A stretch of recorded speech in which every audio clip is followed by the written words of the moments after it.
দেখো আজকে রান্না করতে করতে প্রায় কড়াটাই উল্টে যাচ্ছে। রান্না করার সময় কত কিছু যে ঘটে কি আর বলবো। হ্যালো এভরিওয়ান, সবাই কেমন আছো? তো চলো আজকের মিনি ব্লগটা শুরু করি। তো এটা হচ্ছে রবিবারের ভিডিও। তো সকালবেলা ঘুম থেকে উঠে ছেলেকে দিয়ে এসেছি টিউশনে, তারপরে দেখো চলে এসেছে। আর আসার পরে একটু চা বানাচ্ছিলাম, ও খেয়েছিল বাদাম মিল্ক। আর দেখো রোদটা একবার শুধু দেখো কি অবস্থা, এত পরিমাণে গরম পড়ে গিয়েছে কি আর বলবো। চা খাওয়ার ইচ্ছা ছিল না মোটেও, যেহেতু দুধ ছিল অনেকটাই, তো ভেবেছিলাম যে একটু চা আর বিস্কিট খেয়ে আবার কাজ তো শুরু করতেই হবে। শীতকালে প্রায় প্রত্যেক দিনই চা খাওয়া হতো, নেশাটা হয়ে গিয়েছিল চা খাওয়ার। আর গরমকালে তো একদমই আর ইচ্ছা করে না।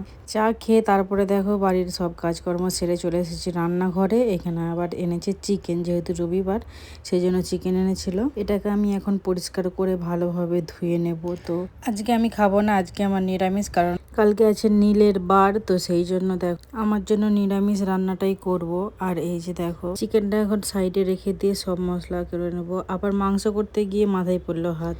চিকেন রান্না হবে আর তার সাথে টমেটো মোটেও ঘরে একটাও ছিল না, আর বাজারে গিয়েছিল বলতেও ভুলে গিয়েছি। টমেটো আর রসুন অনেকটাই কম ছিল, তো টমেটোটা একটুই ছিল না, রসুন তাও ছিল, অ্যাডজাস্ট করে নিয়েছি। এই প্রথমবার বোধহয় আমি টমেটো ছাড়া মানে কোনো কিছু রান্না করতে চলেছি। তো টমেটো ছাড়া আমি কিছুই রান্না করতে পারি না, একদমই ইচ্ছেও করে না। আর এইদিকে দেখো ভাতটা বসিয়ে দিয়েছে। আবার যেহেতু নিরামিষ আমার, আর আমি টেস্ট না করে একদমই রান্না করতে পারি না, তো টেস্ট তো করতেই হবে। কিন্তু আমি আজকে বিনা চেখেই রান্না করেছি।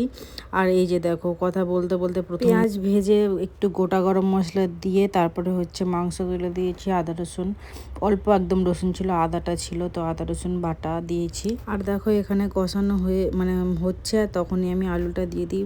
মাংসর সাথে সাথেই আমি বিশেষভাগ আলু দিই, একটু বড় করে কাটি আর একসাথে যাতে মানে সেদ্ধ হয়ে যায়। আর দেখো এটা হচ্ছে কুমড়ো, একটু কুমড়ো এনেছিল, তো কুমড়োটা একটু ভাজা করে নিয়েছি মানে বেসন দিয়ে। এটা খেতে কিন্তু খুব ভালো লাগে। আর বানিয়েছিলাম এই গরমে হচ্ছে একটু রায়তা, শসা পেঁয়াজ টমেটো কাঁচা লঙ্কা ধনেপাতা সব কিছুই দিই। আর এই যে দেখো একটু জল দিই বেশি করে, কারণ একদম কারোটা ভালো লাগে না।